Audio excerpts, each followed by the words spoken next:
They say the sea keeps secrets, and on Manus Island, the sea keeps one that sings. When the moon is full and the tide is calm, if you listen carefully, you can still hear her voice, a song drifting across the lagoon, soft as mist and sad as memory. Her name was Diaum. They said her beauty was like sunlight touching water, a glow that made even the sea pause to watch. Diaum lived by the lagoon, where palms bowed low and the waves whispered her name against the shore. Her laughter carried with the wind, and her hair flowed like black silk, long enough to brush the sand. One season, a canoe arrived from another island, a man with eyes that carried stories of faraway winds. He came to trade, but found more than shells and mats. He found Diaum. They met by the shore. A glance, a smile, and the sea between them suddenly felt smaller. Each day he came, and each day they talked, until love grew quietly between them like coral beneath still water, unseen but unbreakable. But her brothers watched, proud, fierce men of the village.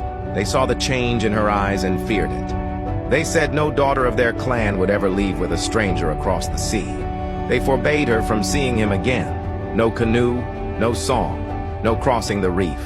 Their words fell like stones, and Diaum's heart broke beneath their weight. She waited by the shore each night, watching the moon rise and set, hoping his canoe would appear. But the horizon stayed empty. Her brother's eyes never left her. The lagoon became her prison, the waves her only comfort. And so, one night, under the great silver moon, Diaum made her choice. She walked to the edge of the lagoon, where the water shimmered like glass. She took the pendant he had given her, a small carved shell, and pressed it to her heart. Then, without a sound, she stepped into the sea. The water welcomed her. Step by step, she waded deeper, waist, chest, shoulders, until the moonlight kissed her face one last time, and she disappeared beneath the waves. They say the ocean did not take her life. It changed it. Her body became coral, bright, beautiful, and strong, anchored forever in the lagoon she once loved. Her long hair spread and drifted with the tide, turning into ribbons of seaweed that sway to her song. And from that night on, the lagoon was never silent again. When the moon rises full and the sea is still, fishermen say they can hear her voice, a melody that floats across the water, calling out softly to anyone who listens. Some say she lures lonely sailors toward the reef to join her beneath the waves. Others say she sings to guide them safely home, remembering the man she once loved. No one truly knows. But all who fish the lagoon leave an offering, a shell, a flower, a whisper of her name, for Diaum, the spirit woman of the lagoon. Her story lives in the corals that glow beneath the tide, in the seaweed that dances with every current, and in the hearts of those who still believe that love never dies. It only changes form.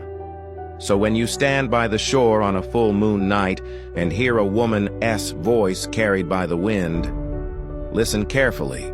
It may be her, Diaum, singing her eternal song for the love she lost and the sea that remembers. You've just heard the legend of Diaum, the spirit woman of the lagoon, a timeless story from Manus Island. If her voice touched your heart, subscribe to Papua Mystica, where the old Pacific still speaks through legend, through love, and through the ocean's endless song.